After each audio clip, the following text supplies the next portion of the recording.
que durant aquests dies, exactament el diumenge a les 0 hores, 0 minuts i 0 segons, diumenge passat, es va pujar un 7,5% l'autopista. I aquesta pujada era deguda a que a partir d'aquest moment l'Estat ja no dona cap d'ajuda a les autopistes que depenen, que són públiques. I, per tant, automàticament puja un 7,5 més el 18% d'IVA que se li aplica.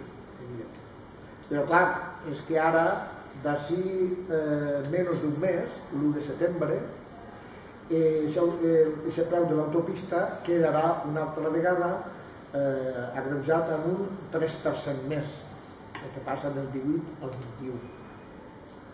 I no sols això, sinó que després, al cap de 3 mesos més, 3 o 4 mesos, de l'octubre, novembre, desembre, a l'1 de gener, pujarà a l'IPC.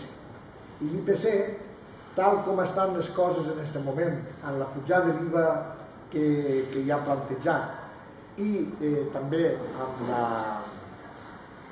la pujada de la gasolina i el cost d'altres productes, tindrà una pujada de l'IPC el pròxim any important, de manera que quedarà la pujada del preu de l'autopista en 5 mesos haurà pujat com un 15%, amb tota seguretat. I per això hem presentat este matí la moció que teniu vosaltres ahir i que, després de fer tota una introducció, planteja el següent.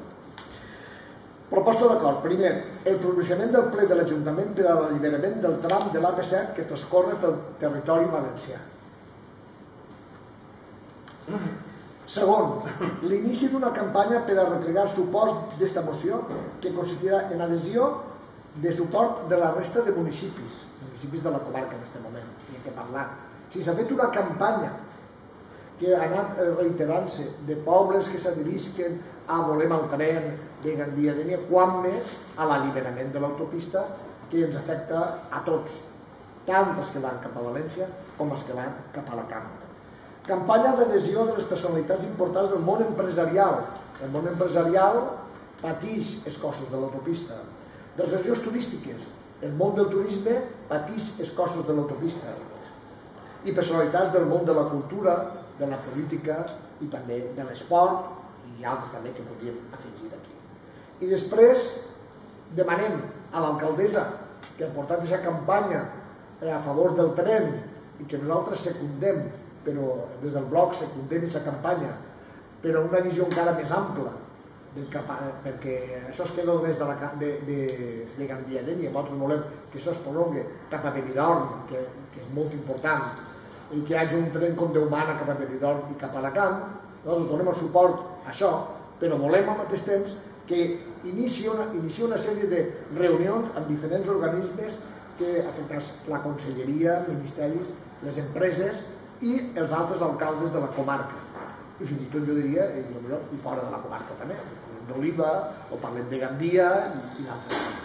Perquè l'alcaldessa pot tenir un poder de convocatòria important i que es faci una campanya forta i de cara a aconseguir aquest alliberament. Perquè nosaltres sí que hem fet campanyes de jo no vull pagar, d'anar i posar-se davant dels controls per a passar sense pagar, perquè considerem que és una injustícia després de 30 i pico anys de concessió i s'han fet les pujades que els ha donat la gana i automàticament de les 0 hores, 0 minuts i 0 segons de l'1 de gener, de cada 1 de gener puja a l'IPC i s'ha allargat la concessió de l'autopista en temps d'Eduardo Zaplana, el president es va allargar tot això.